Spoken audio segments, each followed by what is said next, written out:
They're not the rich and famous. Their profit comes not from the thing they sell, but the good they do. But nonprofit organizations don't get the credit they deserve. Housing the homeless, feeding the hungry, spaying stray cats and dogs, showing kids how to dance and sing, preserving our landscapes and history, teaching literacy to folks both native and foreign-born, helping the adult with disabilities, and the struggling single mom. Nonprofits keep our community connected when all else fails, and we are proud to shine a spotlight on these life-giving organizations to give them more. That's right, buzz.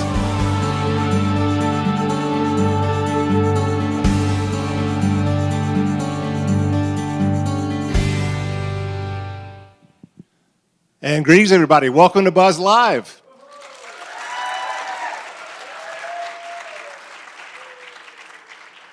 Thank you for being here tonight at the historic Lyric Theater in downtown Blacksburg. I like to call this show the Tonight Show for Nonprofits, and you are helping make that possible. So thank you for being here either in person or if you were tuning in to our live stream on Facebook or YouTube. You have my man Rob Orthwine in the back to thank, so let's please give it up for Rob.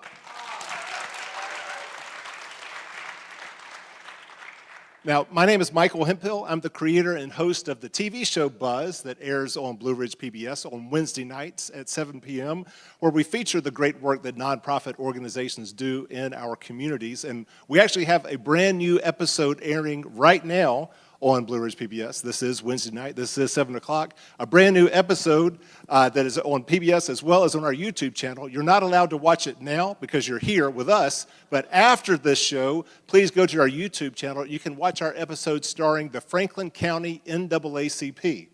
Now, the Franklin County NAACP has been working for years to try to fight with county officials on removing a Confederate statue that is on their courthouse lawn. Now, it's a monument in their eyes, not to some heroic past, but really a monument to slavery that they are trying to combat.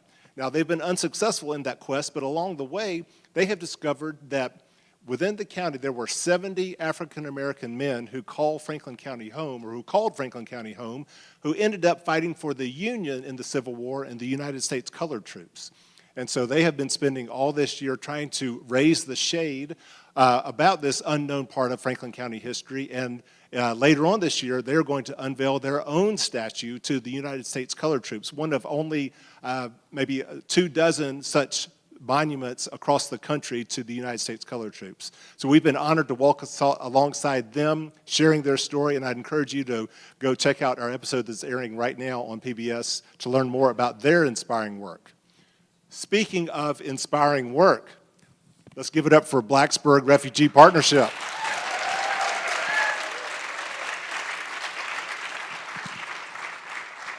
We have got a fantastic show here for you tonight, starting off with co-founder and president Scott Bailey, who will be coming up soon. You can applaud him, it's okay. We will have board member and English language instructor coordinator Ann Abbott, joined by one of the partnership's amazing people whom they have served, Afghanistan-born and on her way to becoming an American citizen, Suhail. We have two of the nonprofit's volunteers, Jody Frank and Ellen Pillanen. They will share why they give of their time and talent to this wonderful organization. We have a musical guest, as we like to do here on Buzz Live, and that is Itrab Music Ensemble. Itrab translates as enchantment through music in Arabic, and we will be enchanted by their traditional and contemporary music from Southwest Asia and North Africa tonight. So thank you for being here, Itrab. And we have a surprise guest. Right? That's what we call a tease in the business. We have a surprise guest, so you'll have to stay tuned till the end of the show to find out who they are and what they are bringing tonight to Blacksburg Refugee Partnership. You will not want to miss that. So let's take a moment to thank our sponsors first. We have Blacksburg Pharmacy. Blacksburg Pharmacy.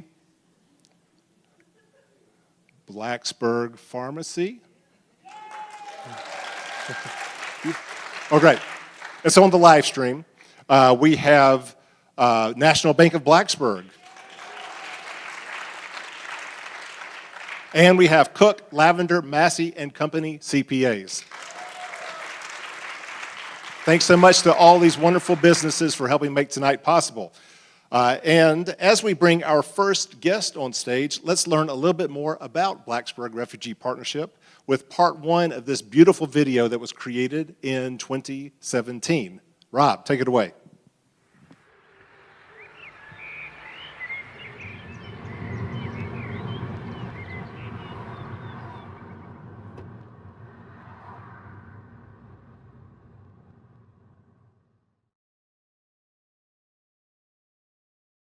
ما خودم با وقتش کارم از در وقتش خانه‌ام از در پاکستان خو گمش که پاکستان آزاریش زیاد دیده اینمی دستایم کلا درد میکننی اینمی زدن خوردیم زیاد اگر پلیسش مرا زد کده خسر خیل مرا لد کده شبا ما نان نخوردیم شوای رمضان ما گوش نخو کدیم اولادم در پیشم یا اولادم میزدن یا خودم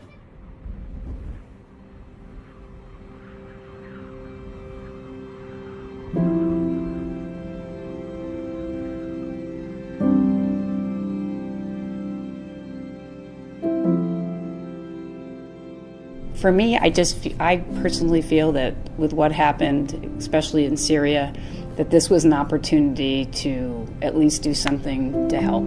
The decision was made because enough is enough. As humans, we cannot sit back and watch that.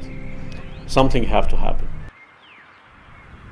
Very early on, when we brought the first family here, they had come on Saturday, and it was now Monday, and the kids were ready to be enrolled in school. So I was the person who went with the dad from this family and the son, and we arrived. They couldn't speak English, and the school welcomed him, or them really, with open arms. And since that moment, he has just blossomed. And everyone I talk to at the school talks about how much they love this kid. So not only is Blacksburg making a difference in their lives, but they're making a difference in the life of Blacksburg. Can you say it in English?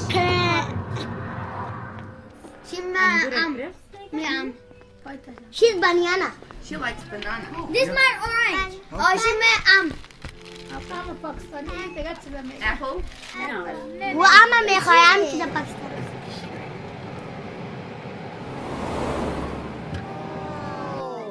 Wow! Congratulations! Oh my goodness! Thank you. I'm Brian. I'm Gloria. Be like a.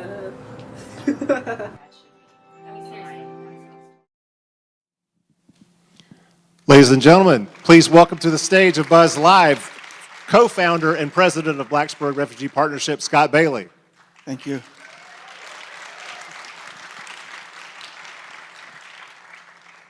Now, as we started watching that video, you kind of leaned over to me and said, I know that voice very well. What can you tell me about that voice?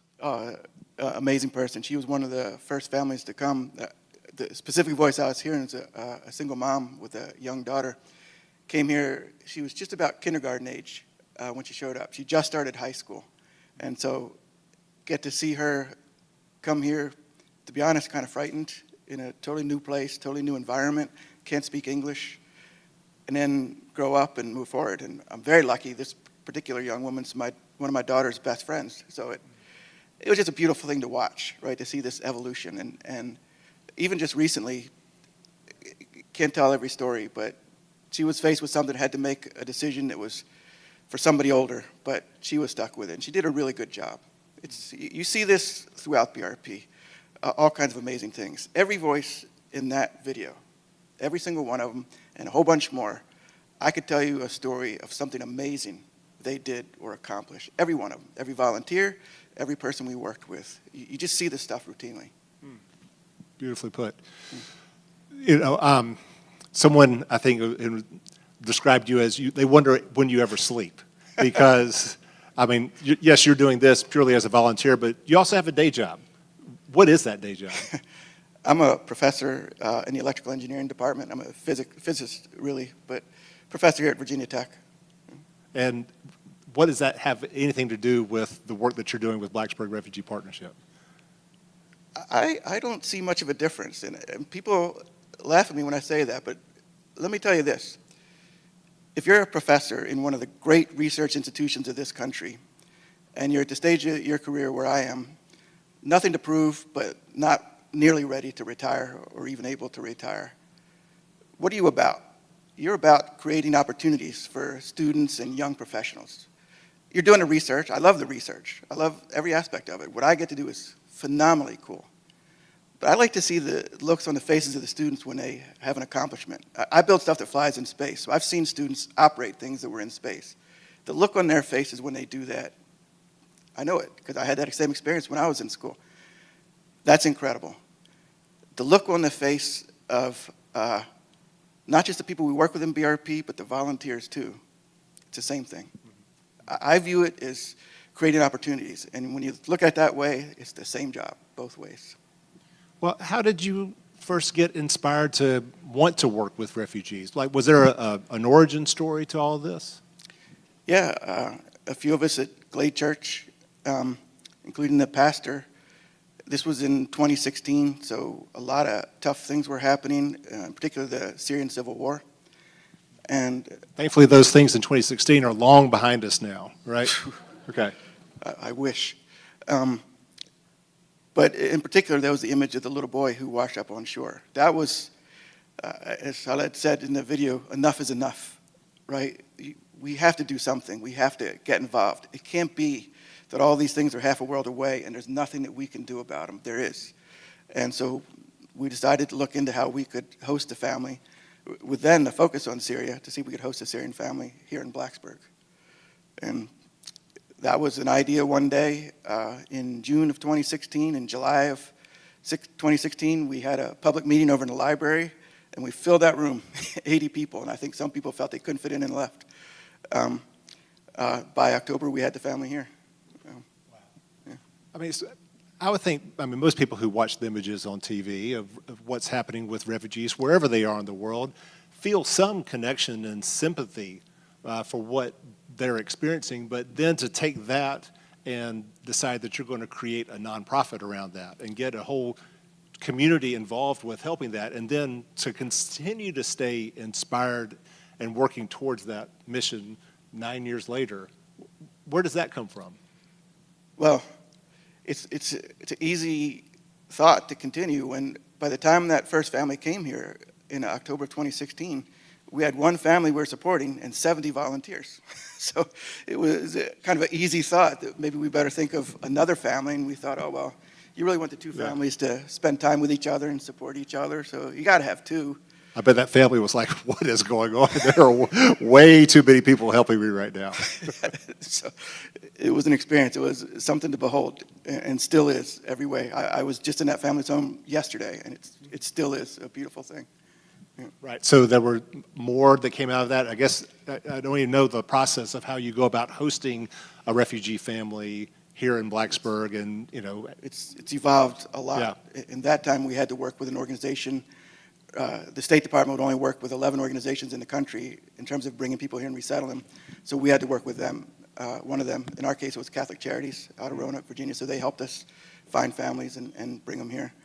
But it's evolved. In the end of the Biden administration, you could sort of apply on your own. If you knew a family who qualified for refugees and you wanted to bring them here, you could apply and do it yourself. That was an amazingly positive evolution, which of course all fell apart January 20th. How many families have you been able to serve throughout the years? 20. 20 in all? 20. 20 in all, okay. Yeah. Thank you. Yeah. Yes. Yeah. You're all volunteer-led. There's no paid staff. We pay an accountant to make sure our books are straight. That's Although all. we have an amazing treasurer, right, who makes her job easy. Yeah, it's good to pay the accountant. Yes. Right. Let's hear it. So briefly talk about what all these volunteers do to help the families who come through here. So if you think of resettlement, right, so somebody comes here and the truth is everybody who comes here that way, they just went through something incredibly hard. They've lost everything. It might have been a recent event that happened as a shock in a short time. It might have been something where it was years. We've had families who had been in refugee camps for a while. We had one single mother who went into the refugee camp at the age of 5 and came out 20 years later, a single mother of 4. It's a range.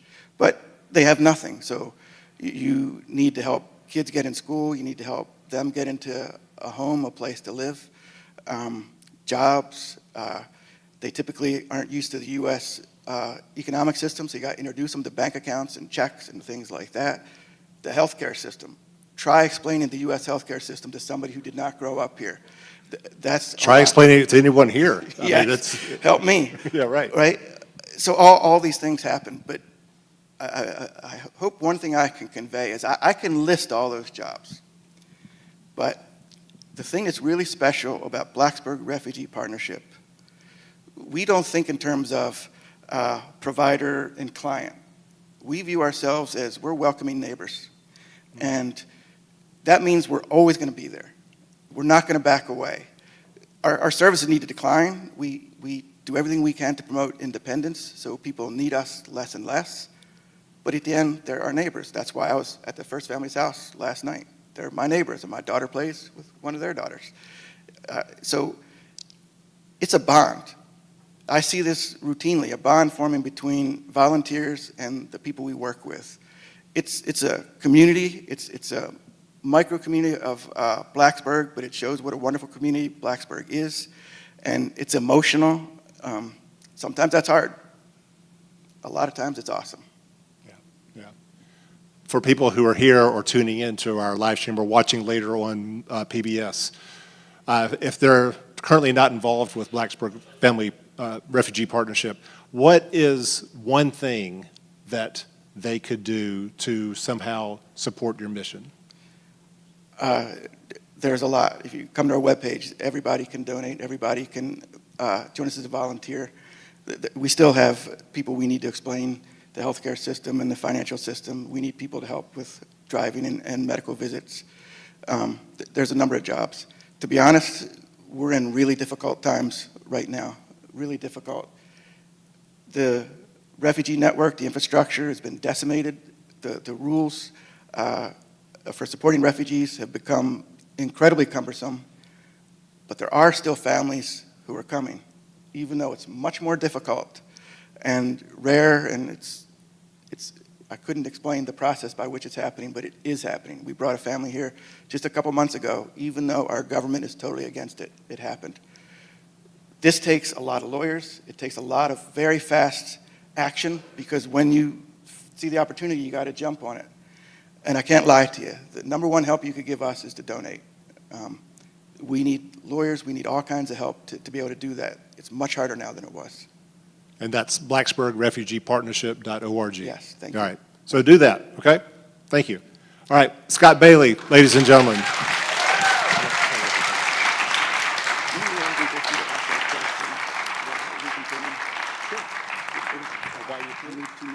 Yeah. Do you mind? Oh, go ahead. Yeah, he wants to. Sorry, I tried. They know I'm long-winded. But I just wanted to talk a little bit about the motivation, because the motivation originally was, right, to do good, right? We saw what was happening in the world, and we saw those people, and we wanted to meet them and help them. That's not gone away. It hasn't reduced. If anything, it's grown, because the problems are so huge. But if you're going to ask why we're still motivated, why somebody should join BRP, what do you get out of it? Let me tell you a little bit about what it's like to be a member of BRP, right? You're going to meet somebody in a minute who came here 4 years ago after having lost everything and could not speak pretty much any English. And this is routine. Most of the people we meet are like that. But we have translators, volunteers who help with this, and we can communicate easily that way. But time goes on, they take English classes, they're working, they're doing all these things. And eventually you're talking to them one day about the banking system or their homework or something, and you realize hey, we're not using a translator anymore. This is you and me talking, having a conversation, and we don't need any help. That is an awesome experience.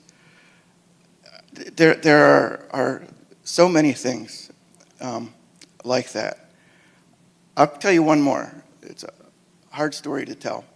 But once early on, I was in the home of a new arrival. She'd only been here a short time, a couple weeks. And this woman had experienced a brutal ordeal over many years of her life. It's a phenomenal story. And she's a poor single mother, a very difficult story.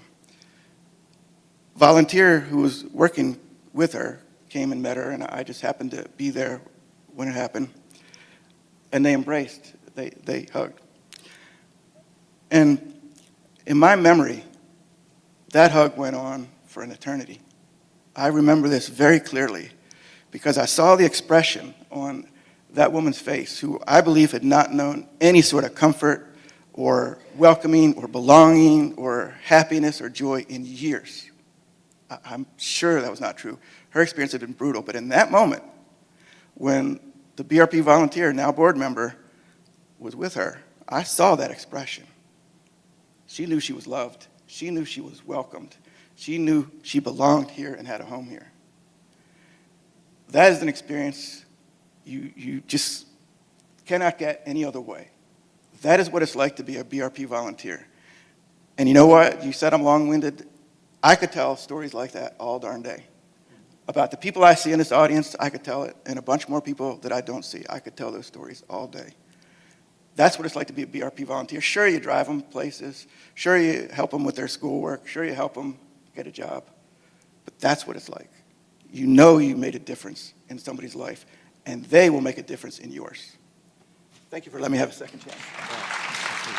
I really appreciate it. thank you.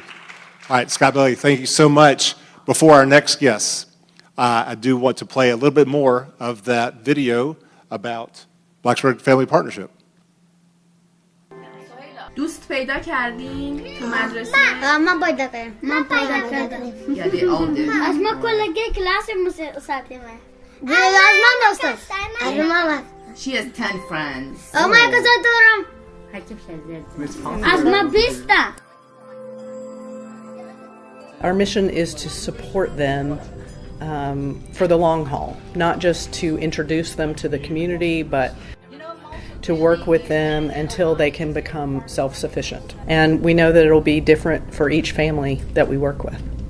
اینجا بسیار کمک کردن، خانه برم دادن، زندگی ما صحیح کردن، حالاتم صحیح شکر. در اوجا خو من در هر چیز محتاج بودم. در بل بر گریان میکردم، کرای اولی میامد، خودم مریض بودم، سوچ میکردم، کار نبود. اینجا بسیار ما خوش هستیم، نه در بل بر خبر داریم، نه از دکتر ما خبر داریم، نه از کلاس ما. خودشان کلکی لحظه کلش میاد که ما پرسان میکنن چی ضرورت داری، چی بکار دارید، چی خواسته. همین لیلا که میاد برای ما بسیار خدمت میکنه. همین نفرایی که از لیلا هر ساعت برای ما تلفن میکنه چی بکارتانه، چی. من این زندگیم اول دفعه در این شهر آمدم، یک زندگی خوشی احساس میکنم. بسیار ما خوش هستیم. من خودی تو خوش هستم، فکر که میکنم در قاطع فامیلی خودم هستم. All right, please join me in welcoming to the stage here of Buzz Live, Ann Abbott, board member of Blacksburg Refugee Partnership, and one who has been served by Blacksburg Refugee Partnership, Suhaila Suhail. Thank you.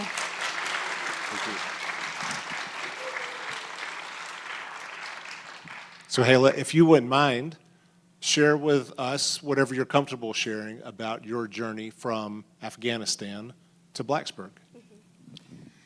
In 2021, when the Taliban took control of Afghanistan, I was officer there in National Army.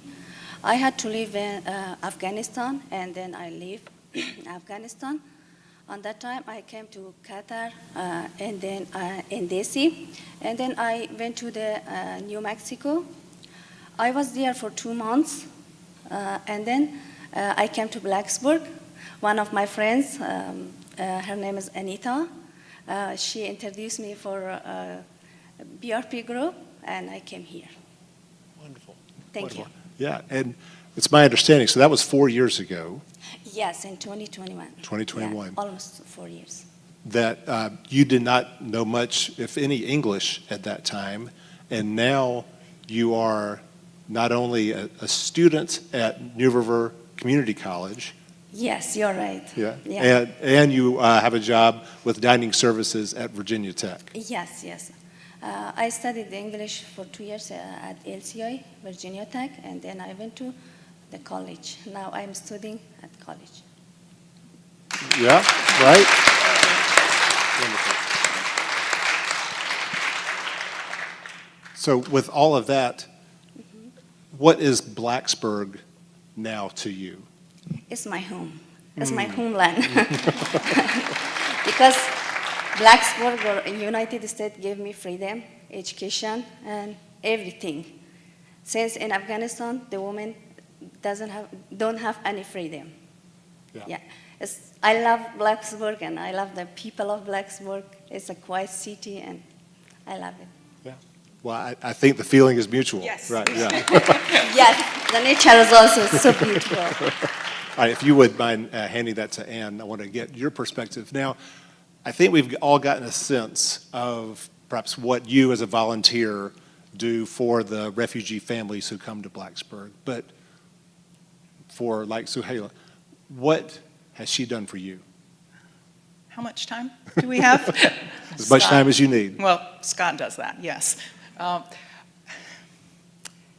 You know, I think that the word resilience gets used so much now, it almost has lost meaning, but what the people that meet our wonderful families at BRP, they see that. That is the word. They're so determined, and it inspires us.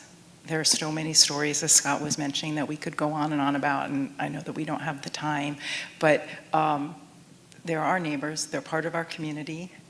They have faced things that we couldn't even imagine having to face, and yet the determination that they're showing every day, they're taking care of themselves, they're taking care of their siblings, their parents, they're taking care of their families back home. They're really in trouble there.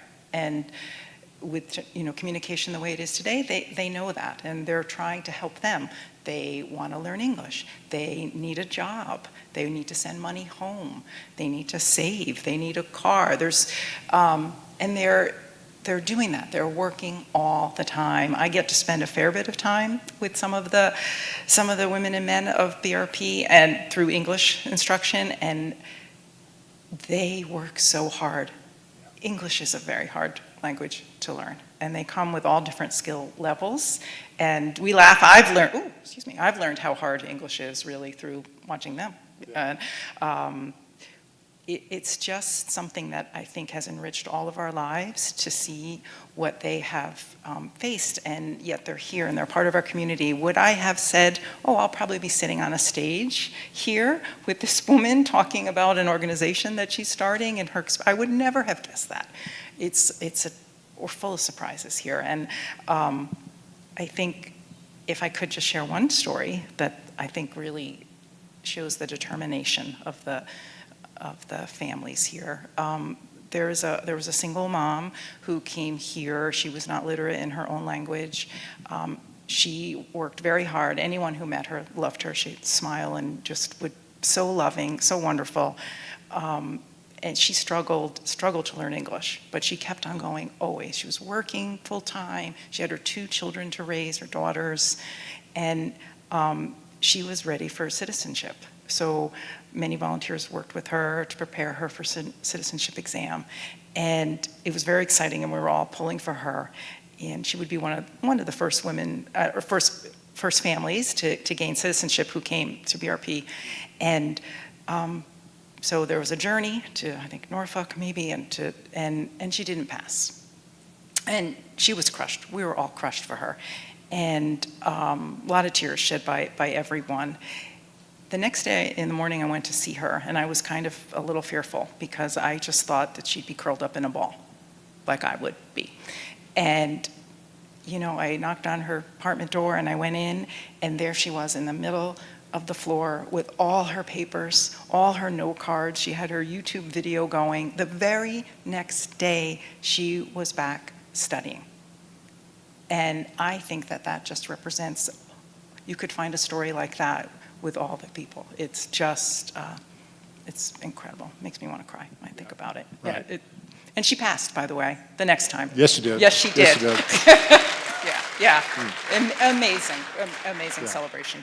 Yeah, we think we have problems. And, Well, that's, you know, we need to yes, look to our refugees Right. for inspiration and hope. that's exactly Yeah. what I feel. It's like sustenance for the soul, to know that there are so many good people that can persevere despite really terrible odds and a really bad turn in their life situation, and they're doing it here.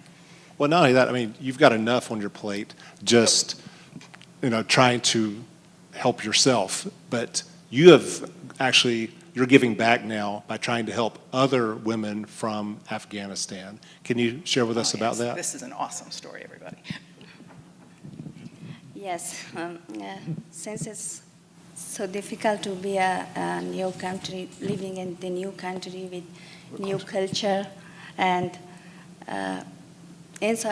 next to this problem or hard working, I'm trying to help Afghan women in Afghanistan because the Taliban took everything from them, like freedom, education, job, everything. Just the women stay at home. They cannot go outside. They cannot do anything. I would like to help them also. And so what have you done to help them? We create one organization. The name of that is She Leads Tomorrow. She Leads Tomorrow. Yes. Okay. It's a social and educational organization with the mission of empowering Afghan women and girls in Afghanistan. Wow. And, Yeah. Rob, I believe we have a video about She Leads Tomorrow. On August 15, 2021, the Taliban took control of Afghanistan. They banned girls' education past 6th grade and imposed cruel, oppressive rules. They tried to take our freedom. They tried to extinguish our fire. But our fire burns stronger and brighter than ever. We support each other. We empower each other. We achieve our goals. We are She Leads Tomorrow. And we will not be stopped.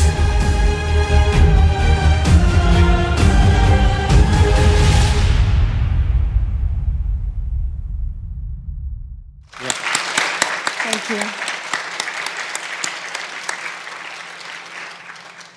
So what are you doing through She Leads Tomorrow to help Afghan women and girls? We're trying to find a educational, like a scholarship opportunity at university and school, and providing financial help for the student. We provide leadership training, and we motivate them to follow their dream. Okay, wonderful, wonderful. Thank you. Yeah. How can we help you with that mission? How can we help? Oh, tonight I'm here to be a voice of Afghan women, and I call to international community and university by opening a scholarship for them, donating money for them, and volunteering to teach. We need your help. Okay, yeah, please. So She Leads Tomorrow is actually an active organization. They're already doing classes, online classes. There are over how many people? 300. 300? 300 people, young women, and they are taking algebra, they're taking English, there's classes on job prep. I just saw something on Facebook today, a new class that they're doing. So they found teachers, they're teaching online, they have conversation groups, they're all being a support to each other. They're doing this in secret, but it's not just an idea that she's working towards, it's actually happening. And it's amazing. The more I learn about it, I can't even believe it, actually. And so how could we help? Where do we go to help? I think you better answer that. How can we help? GoFundMe? There's a GoFundMe? Oh, yes. Sheila's tomorrow has a GoFundMe. Okay. Please help them Yeah. to provide education for them, internet for them, or computer for them, and providing financial things for everything, like education, computer, anything. Okay, so GoFundMe, she leads tomorrow. So, and I think also they're always looking for teachers that would be willing to to teach. Okay. And I think you had also mentioned hoping that universities would be open to offering scholarships, universities around the world, because right now in the United States that's not going to happen. But in fact, I think there were several people in your group that had gotten scholarship opportunities here in the United States, but now they are no longer able to come. So they had the opportunity, and then now it's been taken away. So. Okay.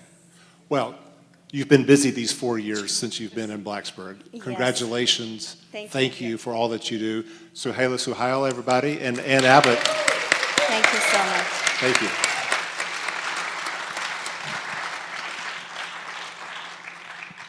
And with that, it is time for our musical guest here at Buzz Live. I would like to invite to the stage Itrab, which again is Arabic for enchantment through music.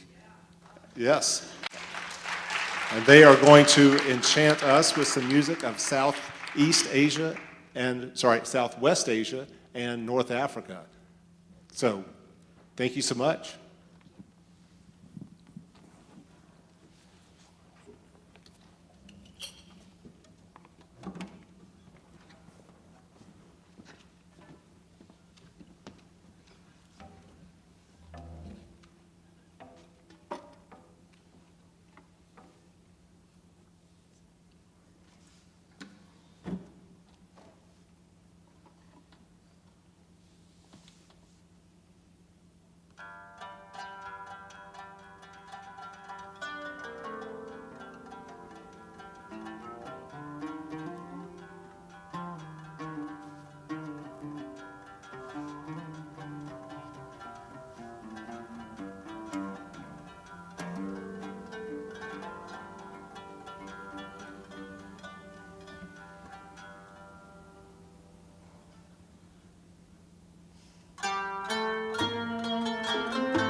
شور و شامی دامن از کف دادم شد جهان از یادم راز عشقش را در دل نهفتم ساری گلم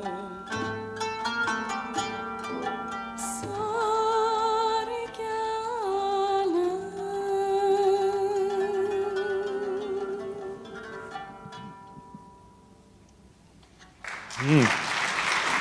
It's Rob, ladies and gentlemen. I'm going to invite Director Annalise Thomas over here to introduce the group. Please have a seat. Join. Thank you so much. Thank you.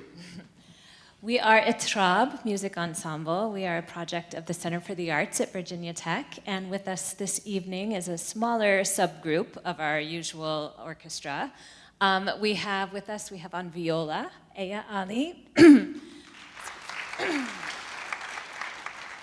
We have on oud, Dr. Montasser Abbas. On vocals, you heard just now, Sahar Farza. On percussion, and you'll soon hear vocals, Gabrielle Shaheen.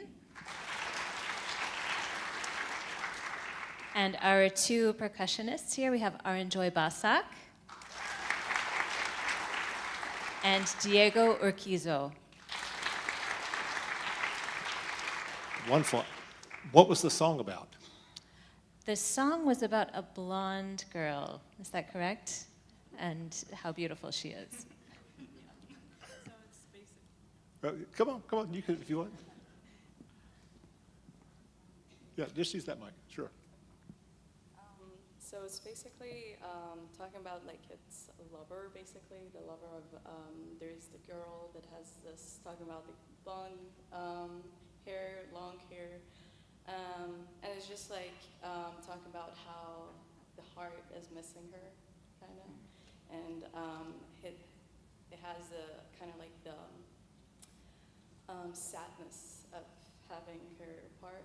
So yeah, it's kind of like explaining the love and how beautiful she is in general. Yeah. And that was a song we sang in Farsi here, but in our performance we did it also in Azeri, and there are some other versions of the song as well. Oh, wonderful. Thank you so much.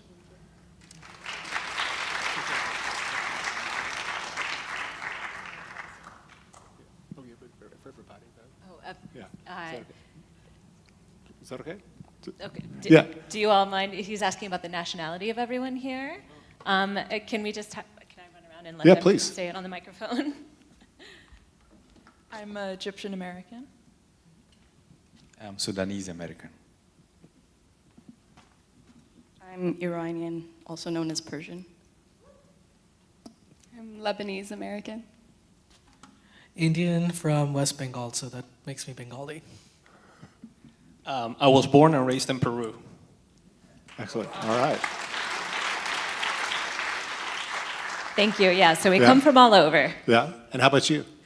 I'm from Blacksburg, Virginia. I am a rare Blacksburg born and raised kind of person. Okay. A lot of people come here for Virginia Tech, and right. most of our members have some affiliation. Not all. We have a number of community members that join the group too.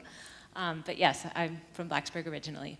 Well, what inspired you in particular? Did you create this ensemble? I did. What inspired that? In 2014, I had formed an ensemble like this before at Brown University when I was doing my graduate work there.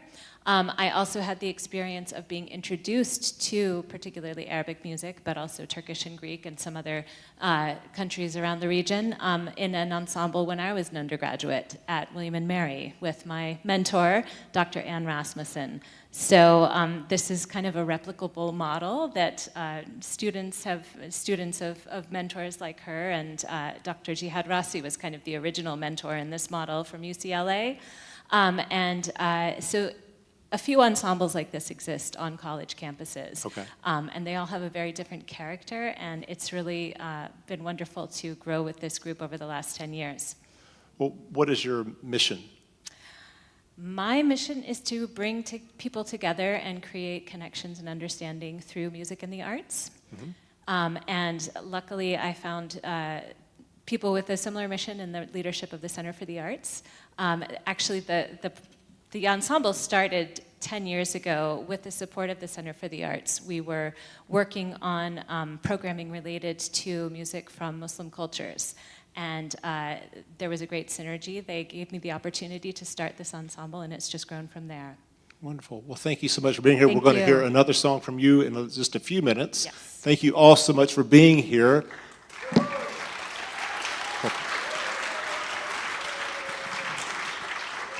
And we have one more little clip from that Blacksburg Refugee Partnership video that we want to share now.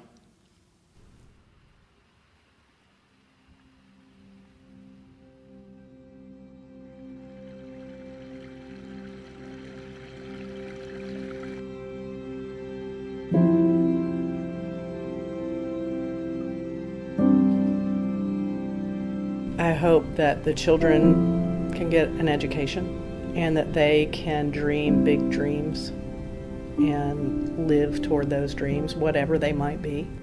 I hope that we've become friends. It's become more of just my helping them. That's great, but really, I think is the most important thing is to form a friendship with the family so that, we become friends and neighbors and that we're working together. مشکل اینم است که دخترم درس بخونه، دخترم یک چیز لایق جور کنم که دکتر شه و خوش دارم، خودم خوار کنم اولادم یک چیز جای برسه. من می خواهش دارم که دخترم یک زندگی بالا پیدا کنه. من بسیار مشکلات را خواره کنم. در پاکستان من شب خواب میشم و روزا یادم یک دیار.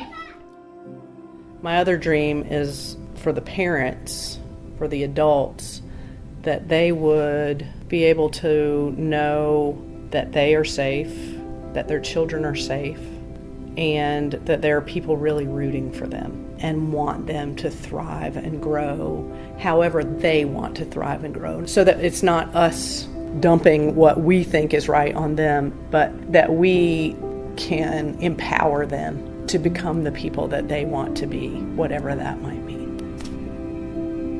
And I have a whole bunch of other dreams too, but that's enough.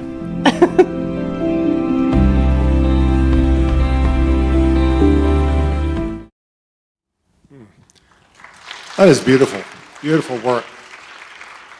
All right, well, it's my pleasure to have here on stage at Buzz Live two volunteers extraordinaire with the Blacksburg Refugee Partnership, and that is Jody Frank and Ellen Polonen. Peel and close? Okay. I'll get it right eventually. Jody, you are a team lead volunteer for a family of 5. And I was just hopeful you could, whatever you're comfortable sharing about this family, their journey to Blacksburg. Sure. There's a book in it, but to sum up, the man was an employee of the U.S. in a war-torn country, and his work involved safeguarding American lives. Their lives were in danger directly because of that work. So they were granted emergency humanitarian visas to get them here. Sorry. Check, check. Maybe just hold it like that. Thank you. Okay, is that better? Is that better? Okay, do that one more time. All right, so the man was an employee of the U.S. safeguarding American lives in a war-torn country, and their lives became threatened directly as a result of his work. So they were granted emergency humanitarian visas to get them to safety. However, there was no support waiting for them on the other side. They literally basically put a pin in a map of the U.S. to a big American city and landed and tried to figure out how to apply for asylum, what to do next, how to get help until they were allowed to work. It would be a year, more than a year, before they had work permits. So they were really in a helpless situation. They needed legal help, material support, everything. How did you get connected with them? I had a mutual connection online. It was just an online connection, and the parents are both fluent in English, so we started talking on WhatsApp. And I quickly saw what amazing people they were and how absolutely adorable these 3 little children were. And I just started making phone calls thinking surely I can find help for them in the city where they landed. But for various reasons, their visa type, their country of origin, all the doors were closed. No federal funding was going to be available to help them. And then someone, a friend who is an immigrant himself, said, you know, really, it's easier to get help in small towns than big cities in the US because the big cities are so tapped out. All the refugee support organizations are overwhelmed, especially near the border. So I just thought, why don't I look here? Why don't we just bring them here? And I came across a newspaper article about BRP. I hadn't heard of them before, and I just knew immediately that these were the people who might be able to help. Yeah. And what has happened since? Well, after hearing their case and a lot of talking, a lot of discussion, BRP agreed to take on this family with me as their main volunteer and many BRP volunteers and board members stepping in to help. And it was just a whirlwind of fly them out here, get them an apartment. The whole BRP volunteer network swung into gear, furnished an apartment for them. I just couldn't believe how quickly and smoothly it all happened. And that was 2.5 years ago, I think. And the story that sticks in my mind, when they first arrived, they were staying in a seedy extended stay hotel, just trying to figure out what to do next. And the little girl was sobbing. I can't understand what people are saying. I want to go home. And that little girl is now completely fluent in English and a gifted and talented student in elementary school. Wow, beautiful. Yeah.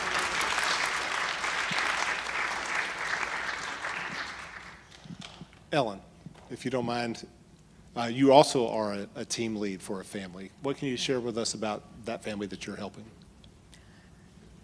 It's a family where the sister and brother came first, and they left Afghanistan in 2021, and we all saw the chaotic situation at Kabul airport, and they were there.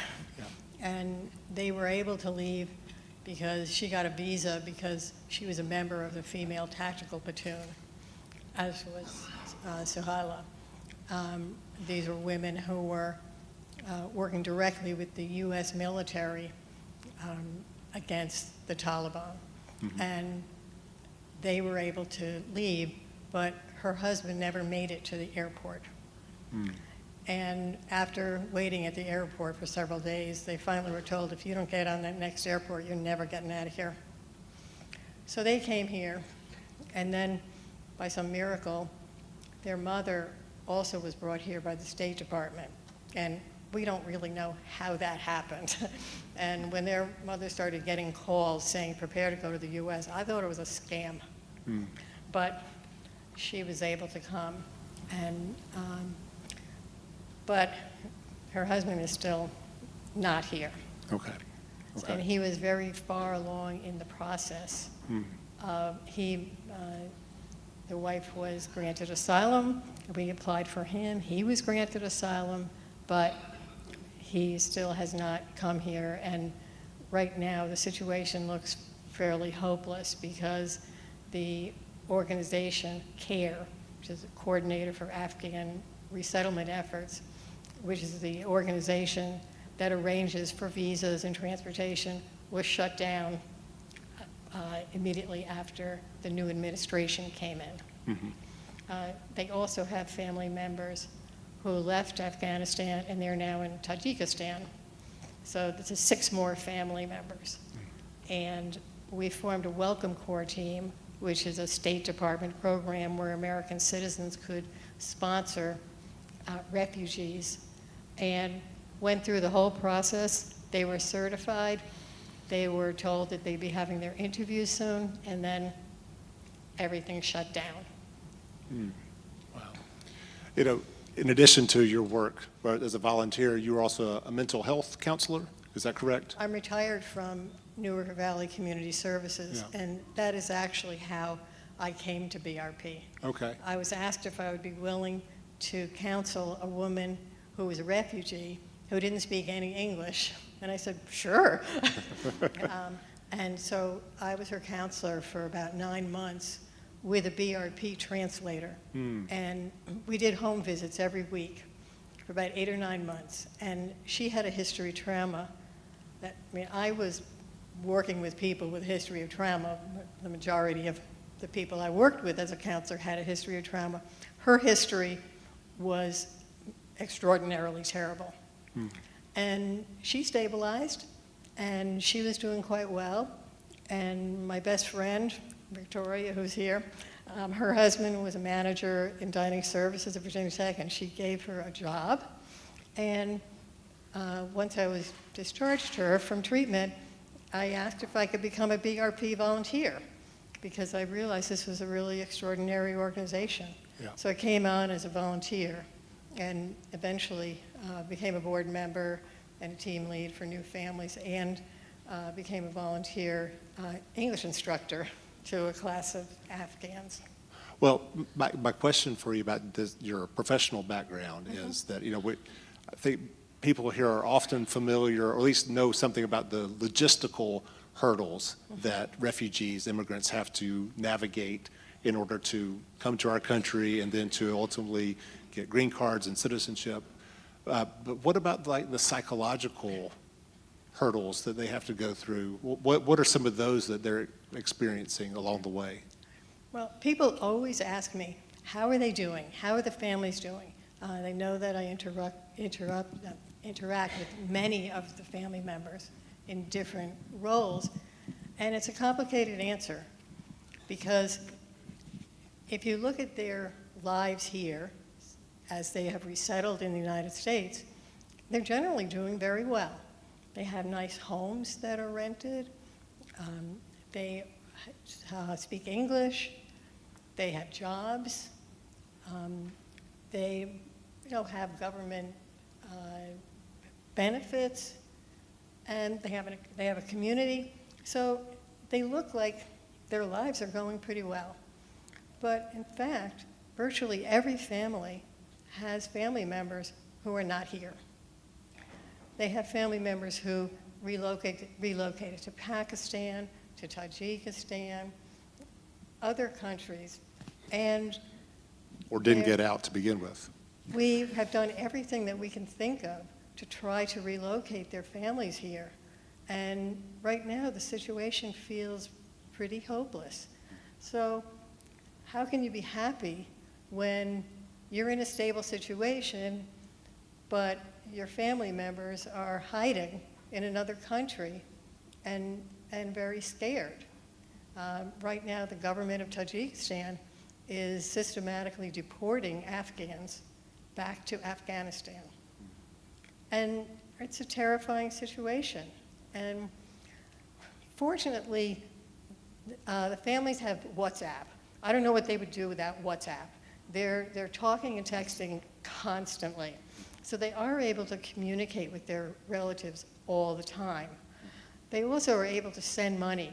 And this is something that surprised me, that early on I realized that you could go to Kroger, fill out a form, give them some money, and they can send money to their relatives in other countries. So they're very fortunate because they're supporting their family members in other countries. Well, thank you both so much for the work that you're doing to help these families get settled here in Blacksburg and hopefully try to begin new lives here that have more hope and help than what they were fleeing from. So thank y'all so much for being here. And with that, let's hear another song from It's Rob.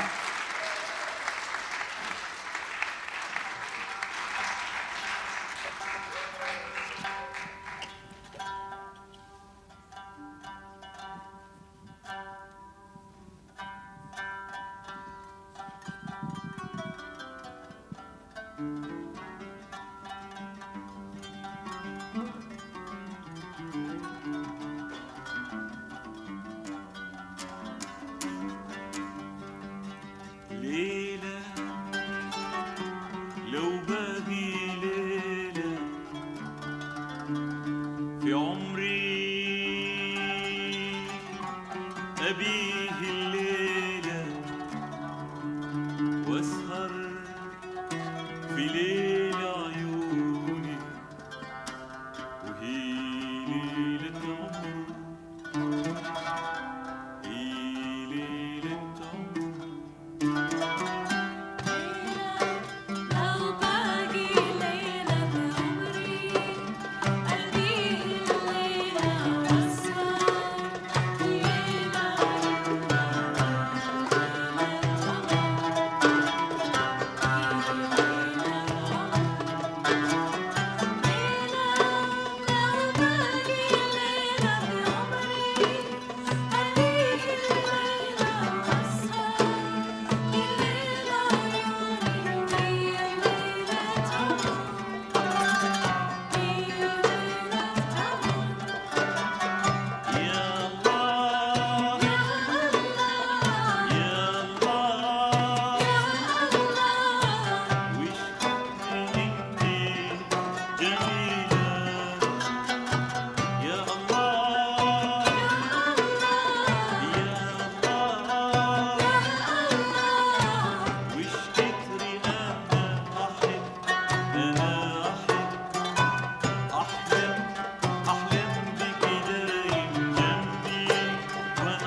Very nice.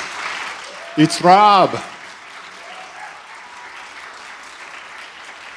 And with that, we have one more guest tonight, and that is our surprise guest. Please welcome to the stage here Alexa Casey with 100 Plus Women Who Care, along with Angela Vikasland with Blacksburg Refugee Partnership.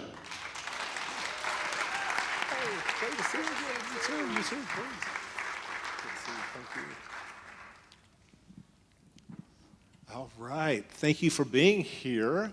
So, first of all, for those who are not familiar with 100 Plus Women Who Care, would you mind sharing a little bit, Alexa, with everyone what you do? Sure. A lot of emotions tonight, so I'll try to pull myself together. It's been a powerful night. Thank you, Michael. Just let them flow. It's fine. So 100 Plus Women started back in 2012. And I ran into a friend in Ohio, and she had just come home from a meeting. And she told me she just came back from this 100 Plus Women Who Care, and she told me about this. And I thought, that is an amazing idea. So I came here back in 2012, 2013, pulled together Beth, one of my friends, and said, let's do this. Let's try to start it here. Well, we started it. It was kind of a slow start, but then we met Sarah, who came in and just cranked it all up. And so basically from 2016 or so, we really have been going strong. So basically, it is a giving circle group. We meet 4 times a year. And we now have, I think, about 111 women, and we all donate $100 for a number of organizations that come and present. We pick them out of a bucket. They're all nonprofits that are supporting the local New River Valley. And we give them at least $10,000. So that's what we do. Yeah. And yes, much applause. So we were the beneficiaries a couple of years ago of 100 Plus Women Who Care of the New River Valley in order for us to fund our production on what at the time was Literacy Volunteers of the New River Valley, now Literacy NRV, and that's where we first met Ann Abbott, who is on staff there and helping now there and also with Blacksburg Refugee Partnership. But it was such a wonderful experience to be able to use your funds to help another nonprofit. So thank you for that. And you got introduced, or you probably not introduced, but you heard from Blacksburg Refugee Partnership through Angela.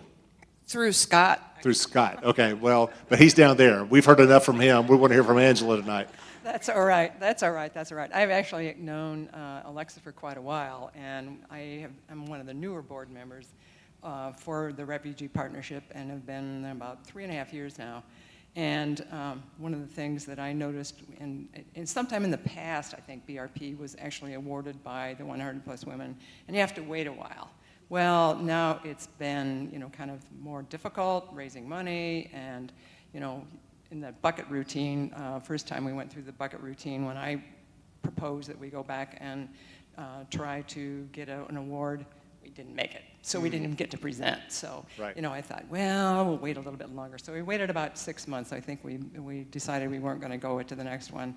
And I had the opportunity to talk about it. And you've already heard already some of the stories that I shared with people. But one of the other ones that I don't think we talked about a little bit so far is one of the things that we sponsor is we have what we call mini grants.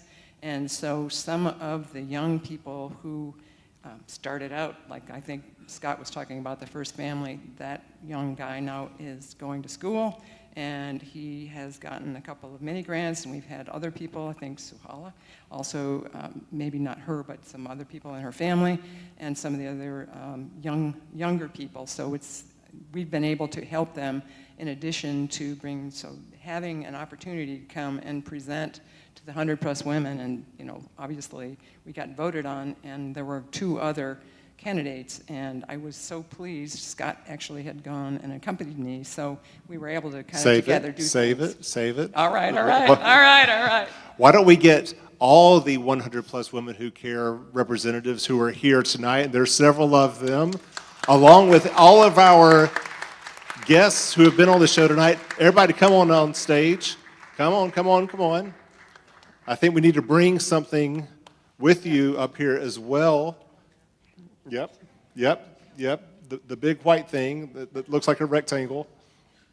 All right, we got some room over here. Let's get everybody on here.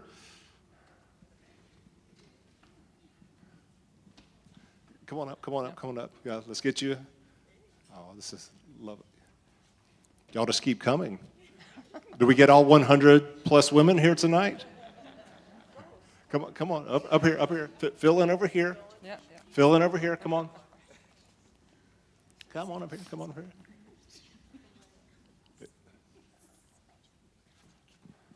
All right, so maybe Scott, maybe you should be up here as well to receive this large white rectangular thing.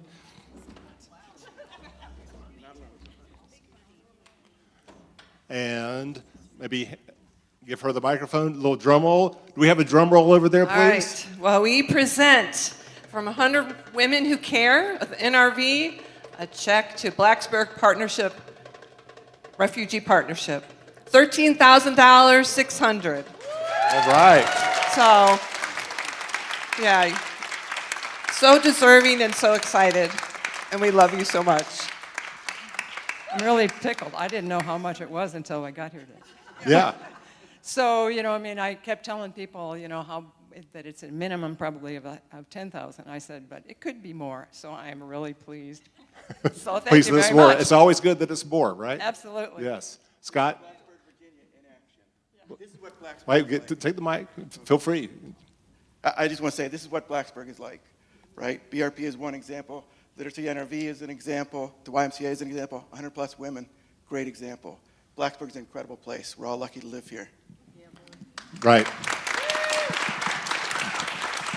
Well, many thanks to everyone for coming out tonight. That's going to do it for our show. I do want to thank our sponsors once again, Blacksburg Pharmacy, National Bank of Blacksburg, and Cook, Lavender, Massey and Company CPAs. Thank you so much for supporting tonight. Thank you to 100 plus Women Who Care for making such a wonderful donation to Blacksburg Family Refugee Partnership. Thank you to Blacksburg Refugee Partnership for all that you do to support these wonderful people who are part of our community, our neighbors who are here. Thank you so much. And with that, I will ask Rob to play us off here. Thanks so much for being here tonight, everybody. Keep being a buzz for good.